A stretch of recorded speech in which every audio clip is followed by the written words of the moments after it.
Good day, everyone. This is Alvin again from the Philippines, and today we are going to continue the tradition. The second runner-up of the decade. This time for Miss International. So I've already done this for other pageants. The first runner-up, the best first runner-up for other pageants. So if you have not seen those, they are already available on my channel. So today, as what I have said earlier, the best second runner-up of the decade for Miss International. So which means these are the ladies that finished second runner-up from Miss International 2010 to 2019. So we will be ranking them on whom I think is the best among the best based on my own personal preference. So I know you have your own favorites, but we'll discuss your favorites as well and comparing your list to mine in the comment section later. So let's begin. Starting with my number 10, 2010, China's Yuan Siyi. I am not really hyped with China, although she looked like an adorable candidate, but compared to other ladies who finished in the same position, I don't see her placing high than majority of them. Number 9, 2011, Mongolia's Tugsuu Idersaikhan. Miss Mongolia is beautiful and loved her reaction every time. She's just a bundle of joy and energy, and I am also happy that she finished as second runner-up. The only thing that I didn't like about her is her evening gown because the pattern is very weird to me, but nevertheless, she was okay overall. Number 8, 2013, New Zealand's Casey Radley. She's another surprise to me in 2013. There's a lot of strong contenders that year, but seeing her finished as second runner-up was a pleasant surprise. She was beautiful and her speech was short, but it was enough. Number 7, 2012, Sri Lanka's Madusha Mayadunne. Sri Lanka is such an interesting and a wonderful surprise to see on top of the final results. I didn't really notice her that much, but she truly shines in the finals. I loved her styling as well, from the hairstyle to gown choice. She got it all right.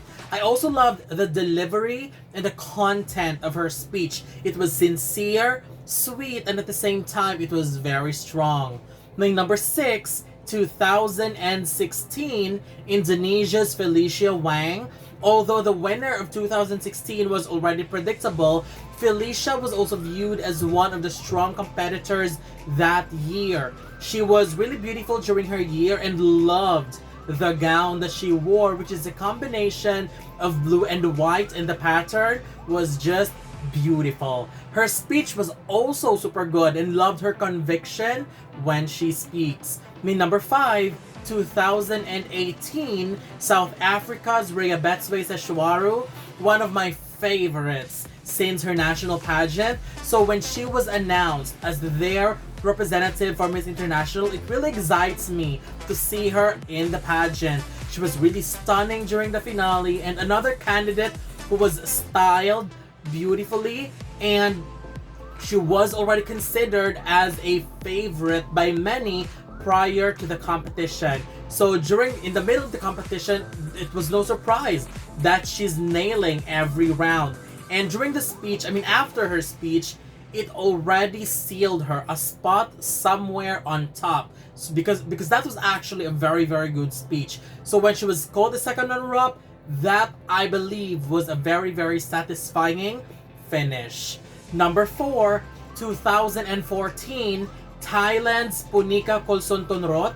Punika came in as one of the loudest names and the talk of the town to win the pageant, and I believe that. She looked super stunning during the finale, and she's been very, very consistent in the entire performance. Her beauty and styling was always on point. Her gown was amazing, and that icy silver and white combination was perfect for her.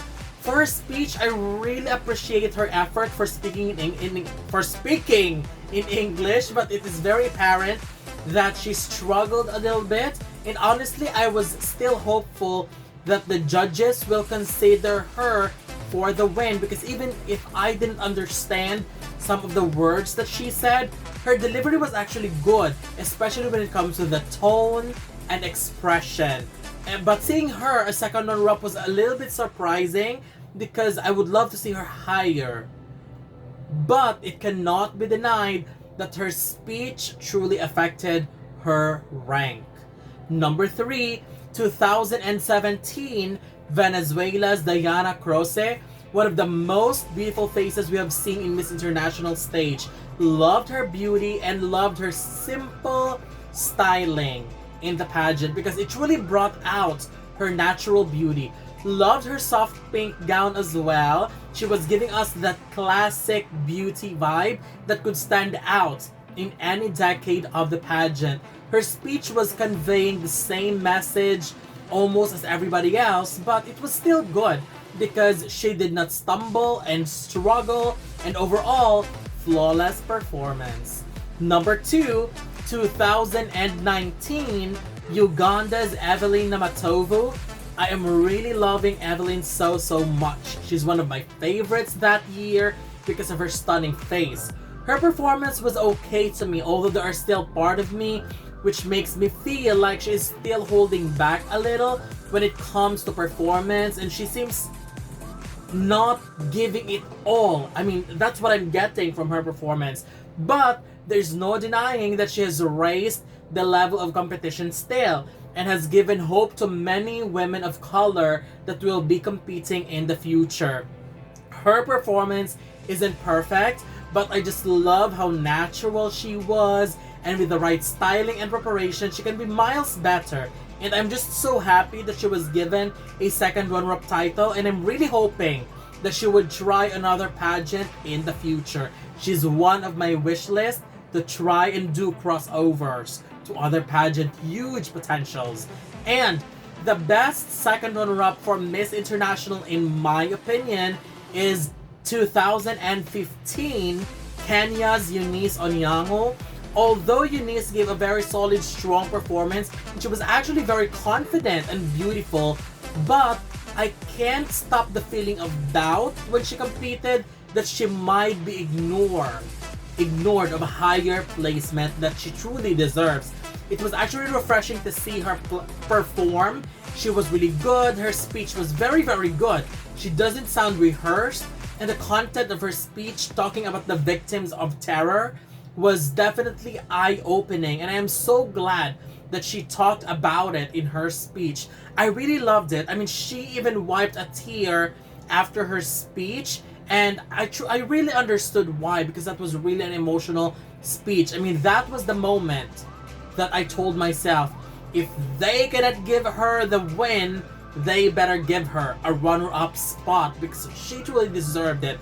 And the reason why I said earlier that I was a little bit worried is because we know that women of color doesn't usually do well in Miss International. They don't even have a winner from the African continent yet. So that was a little bit of a hesitation to me when she competed. And when she was called as second runner-up, that was such a victory for her and for many of us who's with her in her journey for Miss International. I mean, majority of the people online was very happy for that placement because we all know that she truly deserved to be up there. So congratulations to her. And Kenya, based on their recent performances, not only in Miss International but in other international pageants, they've been doing very well, and I will not be surprised that someday soon they might pull a crown.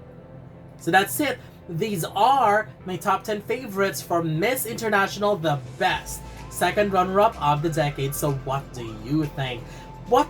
I'm really excited to see your list as well, because this is really a very diverse there's a very diverse group of ladies, so I would love to know your personal ranking. Don't forget to leave your comments below. Don't forget to give a thumbs up and share the video as well. And most importantly, don't forget to subscribe, because you'll be seeing more of these videos in the future. For now, thank you very much and have a wonderful day from the Philippines.